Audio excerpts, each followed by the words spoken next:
Comment est-ce que tu es venu, Jean Gaëtan, à être accueillant des pèlerins? C'est pas quelque chose que j'ai voulu, c'est quelque chose qui m'est arrivé.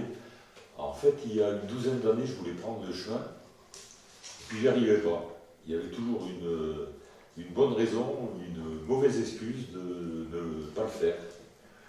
Alors, au bout d'un moment, j'étais artisan d'art, au bout d'un moment, j'ai dit, puisque j'arrive pas à partir sur le chemin, j'avais commencé à écrire déjà mes petits aphorismes sur des ardoises, et il me semblait que sur le chemin, ça pouvait trouver un écho. Je me sentais un petit peu grand incompris dans la vie courante, et je dis, peut-être sur le chemin. Et là, je suis parti avec des ciseaux à bois, des pinceaux, une activité qui était quand même assez nouvelle pour moi. Et je me suis posé sur le chemin, d'abord à Oloron, et ensuite à Navarinx. Et à Navarinx, le maire m'avait proposé un bel endroit, un grenier du XVIe siècle qui est en dessus de la porte Saint-Antoine, pour y vendre ce que je fabriquais. Et cet endroit était situé en dessus du chemin. Lorsqu'on fait le tour des remparts, on est amené à monter dessus des remparts, et lorsqu'on sort du village, on passe au travers de ces remparts-là, et moi j'étais juste en dessous. C'était quand même, il y avait un symbole assez fort de trouver ce premier endroit en dessous du chemin. Il y a eu une rencontre qui a été par la suite déterminante, c'est une rencontre avec Guillaume Langla, qui est un gars du village, qui partait pour la première fois pour faire le chemin, pour faire un travail photo sur le chemin. On est tombé amis, et puis il est parti pendant plusieurs années, et à chaque fois il me racontait, il revenait, il m'aidait dans mon antre, comme les journaux l'appelaient, l'endroit où je vendais ce que je fabriquais, et où les pèlerins commençaient à passer, et ils pouvaient se poser, boire un thé, casser la croûte. Entre-temps, j'ai trouvé la maison, et je me suis dit, moi j'en ai un petit peu marre de vendre ce que je fabrique aux touristes, et j'ai vraiment envie d'accueillir les pèlerins, parce que ça m'attirait. J'étais un peu frustré des fois de faire des belles rencontres et de ne pas pouvoir les héberger à mon domicile. C'est ce qui m'a amené à ouvrir ma porte en avril 2010, et ça fait 7 ans que je pratique l'accueil, on pourrait dire ça comme ça, en tant que particulier, parce que c'est quelque chose... déjà, c'est pas quelque chose que j'ai voulu, c'est quelque chose qui m'est arrivé. Après, j'ai pas voulu vivre de ça, je me suis jamais posé la question si ça pouvait nourrir son homme. J'ai plutôt voulu vivre ça, et c'est une très belle aventure humaine que de pouvoir accueillir des gens qui viennent de partout, tous les jours, et de toutes catégories sociales et professionnelles. Et c'est vraiment un grand bonheur. C'est quelque chose qui m'a fait grandir, et c'est quelque chose qui me remplit. Même s'il y a beaucoup d'astreintes et beaucoup de dons de soi, de sollicitations, d'écoute, d'attention à l'autre, je crois que le rôle de l'accueillant, c'est d'être placé là pour faire en sorte que le pèlerin puisse partir le lendemain dans de bonnes conditions pour pouvoir effectuer sa journée du lendemain. Et je crois que si chaque accueillant faisait pareil, le chemin serait facilité.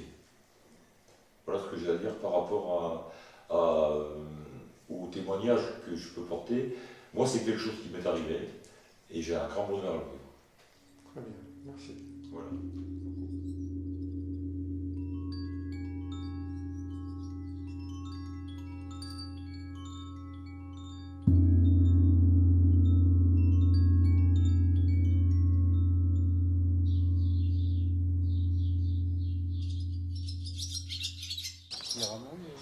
C'est sympa, oui. Ah, c'est l'ambiance, oui. Les listes, un peu serré. Voilà, vous aurez, ça c'est une tarte aux légumes, c'est une forme de quiche aux légumes et au camembert, avec du cumin noir, avec du riz complet. Et ensuite, si tout le monde a bien mangé, on délibérera pour savoir qui aura droit du dessert. C'est la seule réelle règle de la maison. C'est le seul côté démocratique de la... oui. Oui. On va chercher de... C'est mon après-midi. C'est juste là, ma pochette.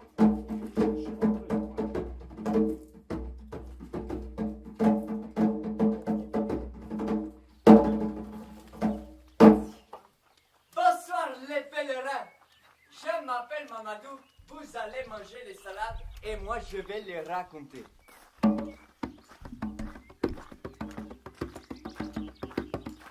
J'étais chez l'alchimiste, j'étais bien, il faisait chaud comme près d'une cheminée, quand soudain je vis passer un pèlerin. Qu'est-ce que tu fais là, pèlerin? Il m'a dit, je viens porter mon sac à dos. Ma vie était pesante. Je sentais le plomb en moi. J'avais besoin d'aller chez l'alchimiste pour faire de l'or, quoi. Il m'a dit toute ma vie, je voulais briller. Je voulais être une star. Je voulais être une étoile, quoi. Mais au lieu de ça, je ne broyais que du noir. J'étais complètement dans l'obscurantisme, dans la nuit, dans l'ennui. C'est dire si je m'ennuyais, quoi. Heureusement, j'ai trouvé le chemin des étoiles. Je ne comprenais pas ce qu'il voulait dire. Le chemin des étoiles, tu veux être astronaute? Il m'a dit non, Mamadou, le chemin des étoiles, c'est le GR65. Je ne comprenais rien du tout, quoi. Il m'a dit, je vais t'expliquer, quoi.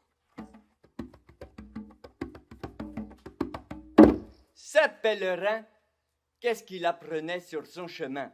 La première chose, c'est qu'il était venu brûler autre chose que des calories. Il était venu dépenser. Mais dépenser quoi? Il était venu dépenser.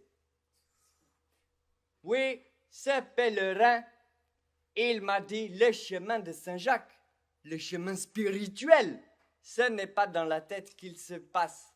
Le chemin de Saint-Jacques, c'est dans tes pieds, quoi. Parce que le chemin de l'illumination, il est semé d'ampoules, quoi.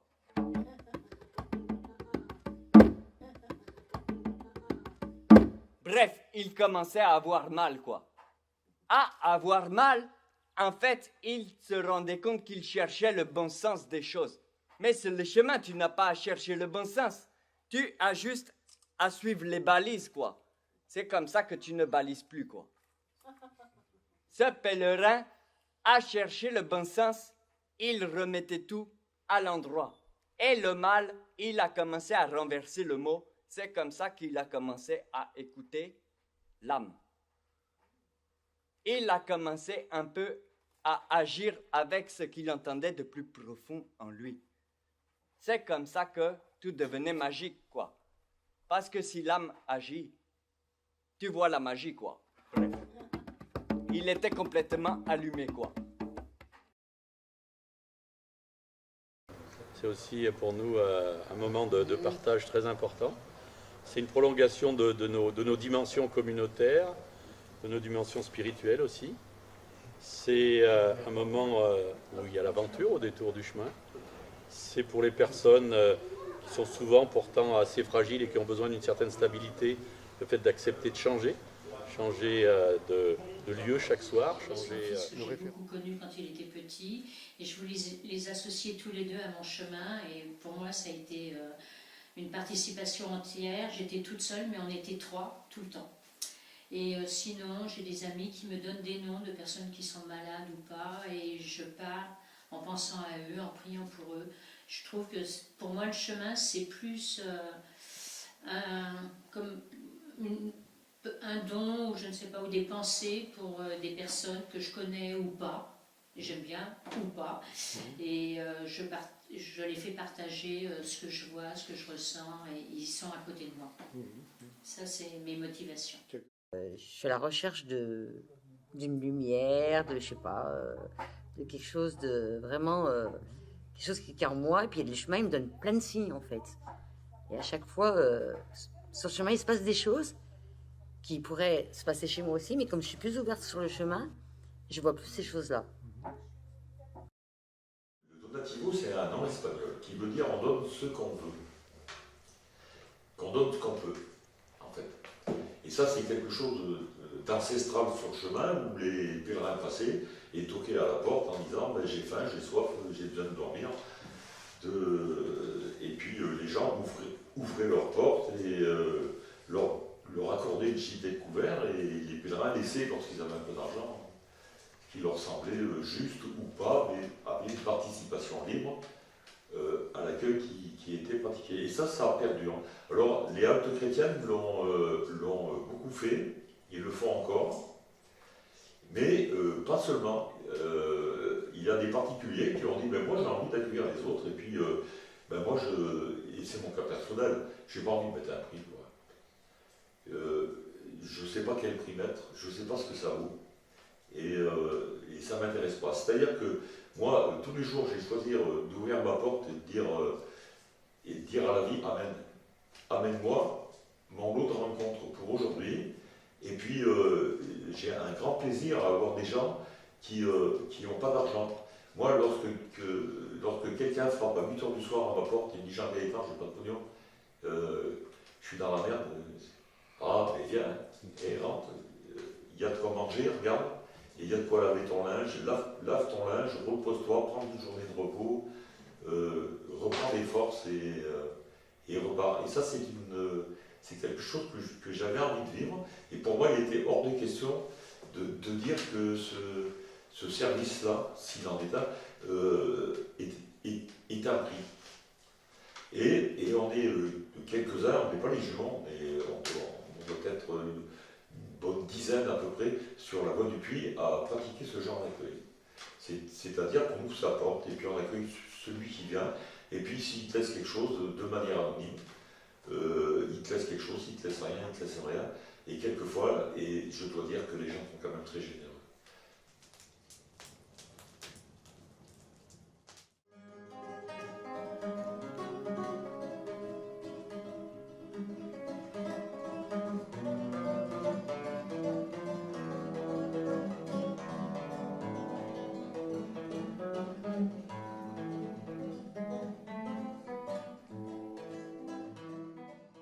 Quel est ton rôle par rapport aux crédentials? C'est-à-dire quand ils arrivent, ils sont à la fin de leur étape, par rapport à ce crédential, qu'est-ce que c'est déjà?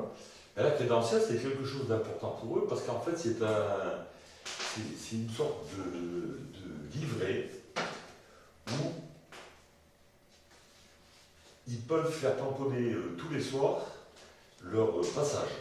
Alors, c'est quelque chose qui compte parce que lorsqu'ils arrivent à Saint-Jacques-de-Compostelle, ils montrent leur crédential, on peut voir qu'ils sont passés un petit peu partout, et là ils ont un papier de l'évêché qui atteste qu'ils ont bien fait le chemin de Saint-Jacques. Alors, pour eux c'est un moment important, c'est pas tellement pour chez nous, enfin, ici, chez l'alchimiste, ils aiment bien avoir le tampon de l'alchimiste parce que... Oui, très bien. Via l'alchimiste, à mon avis. Ah, ben, la chance. Oui, parce que quand même, ça sera disponible. En fait, j'en sais rien pourquoi. Ils sont très fiers d'avoir le tampon d'alchimiste. Ils sont passés là, c'est un lieu particulier du chemin. Et ça leur tient à cœur. Et c'est un moment aussi, nous aussi, le crédentiel après le repas, c'est un moment de rencontre particulier avec l'autre. Lorsqu'il vient avec sa crédentiale pour se faire tamponner ici, avec un vieux tampon, et puis avec une crédentiale écrite à la plume, il y a quelque chose de mise en place, quelque chose qui les touche, qui les interpelle, et quelquefois, ça peut donner lieu à confidence, où l'autre vient à ce moment-là le livrer, ben tiens, je vais te dire pourquoi je fais le chemin, parce que ceci ou parce que cela. Ce qui peut être intéressant à ce moment-là, c'est pas en anecdote, c'est certaines personnes qui marchent pour faire le deuil de quelqu'un. Ça peut être de tout genre, parents, enfants, proches, et qui marchent avec une crédentiale pour la personne. Et donc, moi je trouve ça plutôt solennel de tamponner à ce moment-là et de rentrer dans son cheminement de deuil. Ouais.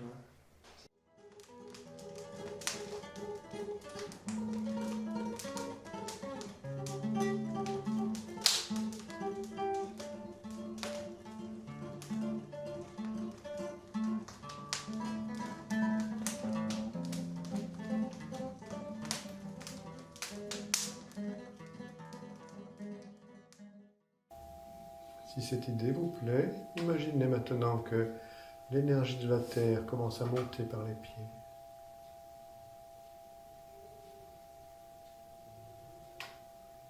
pas une création mentale, c'est une sensation qui s'installe. Doucement, calmement.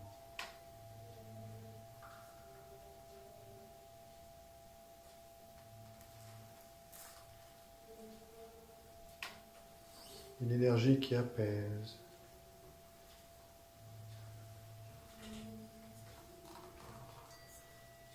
Qui guérit.